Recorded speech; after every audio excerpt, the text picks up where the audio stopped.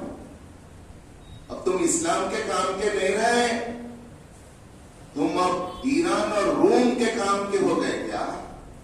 اے کعب اللہ کی نظر میں تم کتنے گر گئے؟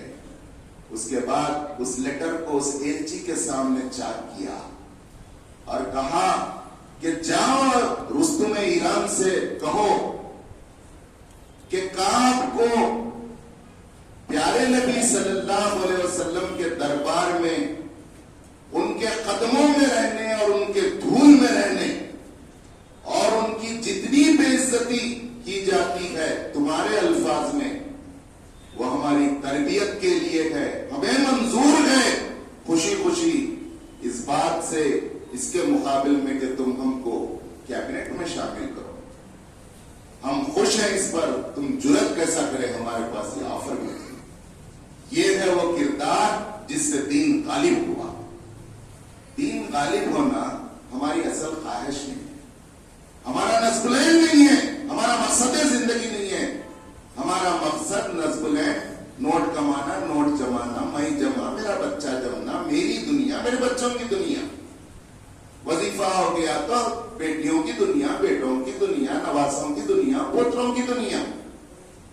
ایک گھر بنانا، دوسرا گھر بنانا، فلاں پلاٹ کو گھیرنا، اس پہ قبضہ کرنا، قبضہ نہیں ہے تو قبضہ کریں گے لوگاں بول کے باؤنڈری بنانا، رات دن یہ نصب العین ہے۔ پلاٹ میں سے آ رہے ہیں، پلاٹ کو جاتے ہیں۔ دین غالب ہونا بول کے ہے کس کی تو خواہش، اور ذرا پیسہ آ گیا تو نام ہونا، میں خدا بن جاتے ہیں۔ کون بڑے گئے، کون ذمہ دار گئے، کیا رہنمائی کی جا رہی ہے، کوئی سننے کا حق نہیں، خالی سنانا شروع کر دے۔ تو کہا کہ یہ دین غالب اس لیے ہوا کہ ایسی دین ملی تھی جو جاہلیت اور کفر سے آئی تھی، لیکن جس ماحول میں رہ کر آئی تھی، جب انہیں توحید اور رسالت کا عقیدہ دیا گیا تو اس ماحول سے ایسا نفرت کرنے لگے کہ اس ماحول کے لیے لوہے کے چنے ثابت ہوئے۔ اشدہ مبالغے کا صیغہ ہے، شدید نہیں بلکہ اشدہ ہو گئے۔ رحماء بینہم، ان کی مثبت بات بعد میں کہی جا رہی ہے، یعنی وہ آپس میں بڑے شفیق، بڑے رحیم ہیں۔ آپس میں مومنین ایک دوسرے کے لیے پروٹیکٹر ہیں، سنبھالنے والے ہیں، ٹوپیاں اچھالنے والے نہیں ہیں۔ ذرا کسی سے غلطی ہو گئی تو اس کی غلطی کو لے کے اڑنے والے نہیں ہیں، گاواں چوک پہ ٹھہر کے تماشا کرنے والے نہیں ہیں، بھائی کی عزت کو تار تار کرنے والے نہیں ہیں۔ رحماء بینہم، آپس میں بڑے رحیم اور شفیق ہیں۔ کیسے رحیم شفیق ہیں، کیسے مددگار ہیں؟ ایک گاؤں کے نہیں، ایک ملک کے نہیں، صہیب آئے تھے روم سے، بلال آئے تھے حبشہ سے، سلمان آئے تھے ایران سے، سب کو ایسا ملا لیے، معلوم ہی نہیں ہوا کہ کون کہاں کے۔ بلال کو امیہ بن خلف رضی اللہ تعالیٰ عنہ کو امیہ بن خلف بہت ستارا تھا، اس کے غلام تھے۔ تو ایک دن حضرت ابوبکر رضی اللہ تعالیٰ عنہ کو ان کی تکلیفوں کا حال معلوم، تو بولے کچھ نہیں، آج میں بلال کو آزاد کرا کے لا لیتا۔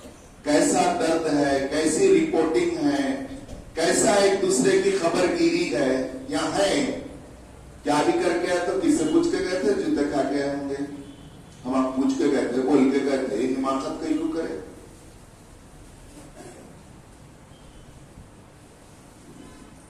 اور کوئی بھی دعوت کا کام کر رہے تو تماشا دیکھتے، اور کیا بھی تم 7 اولاد کتنے لوگوں کو بنائے گی اب تک، تم کتنے تمہارے ہوئے، بلکہ ایسا اور روکتی تانا مار کے۔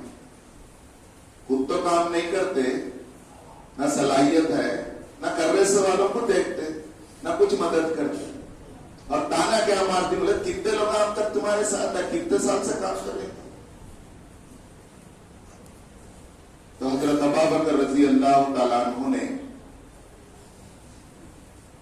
گئے امیہ بن خلف کے پاس، جا کر کہا کہ امیہ میں بلال کو خریدنے آیا،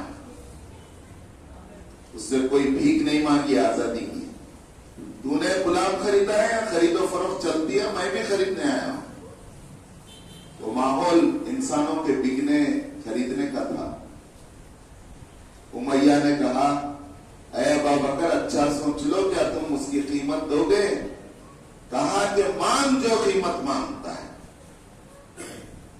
اس نے سوچا کہ ایسی موٹی رقم بولیں گے اس حبشی غلام کے مقابلے میں، انہوں چھوڑ کے چلے جاؤ، خریدنا چاہیے۔ تو انہیں ایک موٹی رقم بولا جو حبشی غلام کے مقابلے میں بہت زیادہ تھی، سرپرائزنگ تھی۔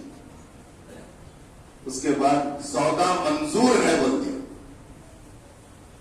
سودا منظور ہے بول کے پورا پیمنٹ کر دیے۔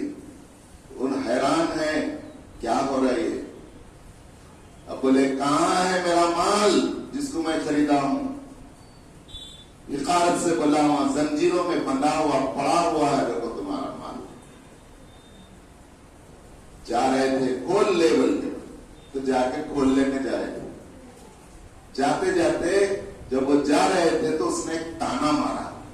وہ تانا یہ تھا، ہوشیار سمجھاتا ہوں میں ابو بکر کو، ایک حبشی غلام کو جس کے اندر کچھ صلاحیت نہیں، پڑھنے لکھنے نہیں آتا، کچھ بھی نہیں، اس کو اتنے موٹے دام پہ خرید لیا کیا ابو بکر؟ بلکہ تانا مارا، غیرت ایمانی بھڑک اٹھی، کھولنے سے پہلے پلٹے اور امیہ کے آنکھ میں آنکھ ڈال کر کہا ہے امیہ سن، اگر تو اس مومن بندے کے مقابل میں یہ قیمت تو کیا، اگر تو یمن کی سلطنت بھی مانگتا تو وہ سستی قیمت تھی، وہ سودا سستا تھا۔ یہ ہے امپورٹنس، یہ ہے مقام ایک مومن بندے کا، اس کی عزت کا، اس کے احترام کا، اس کی قدردانی کا۔ اے امیہ تو اس بلال رضی اللہ تعالیٰ عنہ کے بدلے میں یمن کی سلطنت بھی مانگتا تو سودا سستا تھا۔ یہ ہے میرے نزدیک اہمیت۔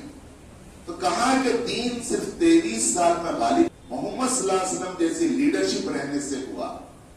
اور دوسرا راز یہ ہے کہ انہیں ایسے صحابہ ملے جو سمعنا و اطعنا، اے محمد صلی اللہ علیہ وسلم آپ نے کہا ہم نے سن لیا، سن کر بیٹھ نہیں گئے، اطعنا ہم نے اس کی اطاعت کی۔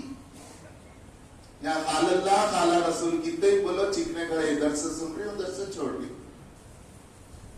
نہ بڑا ہے نہ چھوٹا ہے، نہ قرآن ہے نہ حدیث ہے۔ ایک محسوس ہونے والی تبدیلی چاہیے۔ دنیا ہمیں دیکھ رہی ہے، ہم اسلام کے نمائندے ہیں، تو کہاں کہ رحماء بینہم، صحابہ کی پہلی صفت کفر کے لیے سخت تھے، اشدہ تھے، اور آپس میں بڑے رحیم و شفیق تھے۔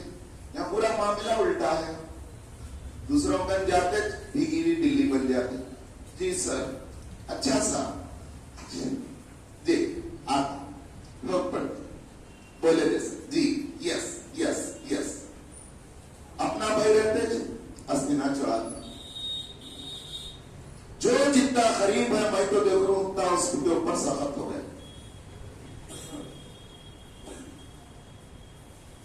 جو جتنا قریب ہے رشتے میں پڑوس میں، ان اس کے اوپر اتنا سخت اور اس کے لیے خطرہ بن گئے۔ کیا یہ حقیقت نہیں ہے؟ ہمارا غصہ، ہمارا جلال، ہمارا ہاتھوں کا اٹھنا، ہمارا زبانوں کا چلنا کیا اپنوں کے لیے آسان نہیں ہے؟ کئی کو بولے تو شریف ہے نا، مولانا بیٹھے سوال ہے، انہوں میرا کیا بھی نہیں بگاڑ لیتے، جا کے کرو کچھ تو بھی دیکھیں گے فلاں نگر میں ادھر ادھر تمہارے ٹکڑے کرواتے، تم آپ کو لاش ملنے نہیں دیتے، وہاں کیسا بن جاتے۔ تو کہنے کا مطلب یہ ہے جہاں بھی لو دین کیسا غالب ہوگا، دین کیا صرف نمازاں پڑھ لینا اور روز ایک لڑائی لڑنا اور پیشیوں کو جانا؟ بعض لوگوں کا تو کام یہ چھوٹا ہے، کیا بولے تو میری کل پیشی ہے، صبح پیشی ہے، دوپہر پیشی ہے، آدھی زندگی کوٹ میں گزر رہی ہے. کئی کا مسلمان کیا کام کرتا ہے دیکھ لیتا ہوں، بتا دیتا ہوں، سکھا دیتا ہوں. یہ معمولی غلطی ہوئی تو معاف کرنے تیار. ایک عالم صاحب بولے جب تک ہم خدا کے بندوں کو معاف نہیں کریں گے اللہ ہماری مغفرت نہیں کرتا. یہ اصول ہے، آپ سوچ لیجیے اللہ کے پاس، کیونکہ اللہ کو وہی بندہ محبوب ہے جو اپنے بندوں سے محبت کرتا ہے. اب ہم اس ملک میں ہماری حیثیت امت مسلمہ کی ہے. ہندو کے مقابل میں ہم مسلمان نہیں ہیں، سکھ کے مقابل میں ہم مسلمان نہیں ہیں، کرسچن کے مقابل میں ہم مسلمان نہیں ہیں. ہم امت مسلمہ ہیں جو برپا کی گئی ہے اس ملک میں اللہ کے فیصلے اور اس کی اسکیم اور اس کے منصوبے کے ہم پیداوار ہیں. ہم ایسے ہی پیدا نہیں ہو گئے. کنتم خیر امۃ اخرجت للناس، اے مسلمانوں تم سارے ملک کے لیے نکالے گئے ہو، تم پیدا کیے گئے ہو اللہ کے فیصلے سے. تأمرون بالمعروف وتنہون عن المنکر، تم لوگوں کو نیکی کا راستہ بتاؤ اور برائی سے روکو. تم اسلام کے نمائندے ہو، تم اس زمین پر اور اس ملک میں اللہ کا آخری پیام ہو. تمہارا ہر قول، ہر عمل، ہر رویہ، تمہارا کردار، تمہارا اخلاق لوگ دیکھ رہے ہیں، اس کو اسلام کی نمائندگی سمجھ رہے ہیں. تم اچھا کرتے ہیں تو لوگ کہیں گے کہ اسلام کی تعلیم کا نتیجہ ہے. بچیوں نے ایک موقع آیا تو بتایا، دنیا نے مان لیا اور جان لیا کہ لا الہ الا اللہ محمد رسول اللہ ایک کلمہ نہیں، ایک عقیدہ ہے. جب دلوں میں اتر جاتا ہے تو گردن کٹ سکتی ہے لیکن حجاب نہیں اتر سکتا.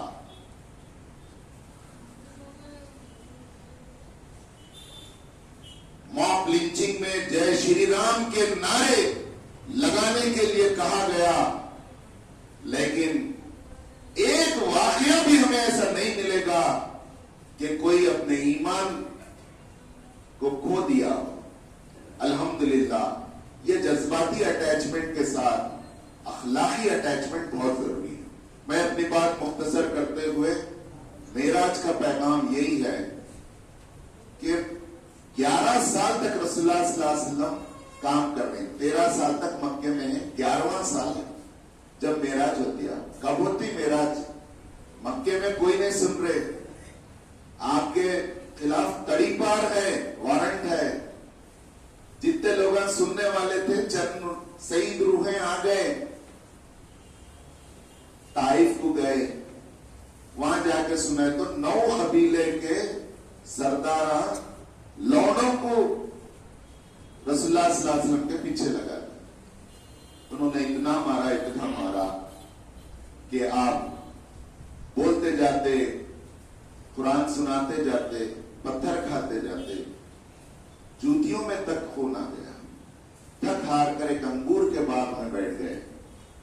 وہاں فرشتے آئے، اللہ نے عرش اعظم پر اس کا نوٹس لیا گیا اور فرشتوں نے، پہاڑوں کے فرشتوں نے آفر کیا کہ اگر آپ کہیں تو طائف جو ایک ویلی ہے 2 پہاڑوں کے بیچ میں ہے، اس کو ہم بس سیکنڈوں میں پیس دیں. درمیان میں جو ہے جواری اور گیہوں کی طرح میں پیس کر رکھتے ہیں. کہا کہ نہیں، میں رحمت بنا کر بھیجا گیا ہوں. یہ نہیں تو ان کی نسلوں میں اللہ کی ہدایت آئے گی. یہ ہے سوز انسانیت، یہ ہے لوگوں کی ہدایت کے لیے تڑپ. اس لیول کے بعد اللہ تعالیٰ اپنے نبی کو عرش کے لیول پر بلاتے ہیں. رسول اللہ صلی اللہ علیہ وسلم کی یہ معراج ہے اخلاق کی، جس کے بعد آپ کو حقیقی معراج ہے. آج ہے ہماری اخلاق کی معراج. ہم اخلاق اور کردار کے لحاظ سے کس لیول پر ہیں؟ دیکھو، جس دن ہم اس لیول پر آئیں گے انشاءاللہ ہندوستان میں جو ہماری گرے ہوئی حالت ہے، تھرڈ بینچ پر ہیں، اللہ تعالیٰ ہم آپ کو فرسٹ بینچ پہ لائے۔ ٹائم ہو گیا ہے، ایمان صاحب سے 2 منٹ چاہتا ہوں میں۔ موجودہ دور میں حالات میں کرناٹک سے جو حجاب روک کے متعلق چل رہا ہے اور نیت اچھی نہیں ہے ہمارے بڑوں کی، حکمرانوں کی، نتیجے میں اس مسئلے کو کس طرح رخ دیا جا رہا ہے یہ ہمارے سامنے ہے، تفصیلات سب کو واضح۔ پرسوں ہوئے شموگا کے قتل اور اس کے بعد کے جو واقعات ہیں، ہم اس کی پرزور مذمت کرتے ہیں، چاہے قتل کسی انسان کا ہو، قتل ناحق is to be condemned۔ اور بعد میں جو وہاں پر دکانوں کو جلایا گیا، نقصان پہنچایا گیا، اس لالسنس اور قانون کو ہاتھ میں لیا گیا، جبکہ 144 تھا، پولیس کے احکامات تھے، غیر قانونی کام کیا گیا، اس کی بھی ہم مذمت کرتے ہیں۔ اور آپ سے میں اپیل کرتا ہوں کہ یہ ایک واقعہ نہیں ہے، اس ملک میں رہنا ہے تو ہمیں مسلمان بن کر جینا ہے، مسلمان بن کر مرنا ہے، تو مسلسل کوشش کرتے رہنا پڑے گا۔ خالی ٹھنڈے ٹھنڈے جمعہ کے دن میں تقریر کروں، کوئی تقریر کرے، آپ فین کے نیچے سن لیے چلے گئے، نہیں چلے گا۔ ذہن یہ بنائیے کہ ہم اللہ کے نمائندے ہیں، ہمارے ذریعے سے یہاں تبدیلی آئے گی، اور ہمیں کام کرنا ہے، اور مسلسل کام کرنا ہے، مرتے دم تک کرنا ہے، کیونکہ یہ 2 دن کی دنیا ہے، مرنے کے بعد حقیقی زندگی شروع ہونے والی ہے۔ اب ہماری بیٹیوں اور بہنوں کے لیے یہ ضروری ہے کہ ہم انہیں چھوڑنے کے لیے جائیں، ڈراپ دینے کے لیے جائیں، وہاں کچھ دیر ٹھہریں، وہاں کے پرنسپل ذمہ داروں سے ملاقات کریں، اپنا تعارف کرائیں۔ یہ بھی کہنا پڑتا ہے کہ بدنام پیرنٹ مسلمان ہیں، کیا ہی بولے تو گالیاں دیتے خالی جا کے، ارے کیسا پڑھا رہی کیا نہیں، کبھی تو تعریف کرو پرنسپل کی، لیکچرر کی، بچی پاس ہوئی تو مٹھائی کا ڈبہ لے جا کے، پورے دعوت 9 بجے کے بعد اپنے کھا لے رہی، پڑھائی سے والے کو نہ مٹھائی پہنچتی نہ اس کی خوشبو پہنچتی، پھر تمہارے اخلاق کیسا معلوم ہوں؟ ان کو اپنا نمبر دیو، ان کا نمبر لیو، کچھ دیر ٹھہرو، لینے جاؤ، یہ مسلسل اپنی ڈیوٹی ذمہ داری سمجھو، قربانی دیو۔ انشاءاللہ عزائم بہت بلند ہیں ہمارے لڑکیوں کے بھی، ایک صنف نازک ہوتے ہوئے کئی سینکڑوں برا چاہنے والوں کے درمیان کس طرح اعلان حق اور حجاب میں ہوں میں، حجاب میں رہوں گی، یہ اعلان اور اظہار آج دنیا کو حیران کر دیا۔ انشاءاللہ اس جذباتی بیداری کو ہم شعوری بیداری میں تبدیل کریں گے، انشاءاللہ ہم اسلام کے شعوری طور پر اپنے آپ کو نمائندے مانیں گے، سمجھیں گے، اور اس حیثیت کو خوشی خوشی قبول کریں گے جو اللہ نے ہمیں دی ہے۔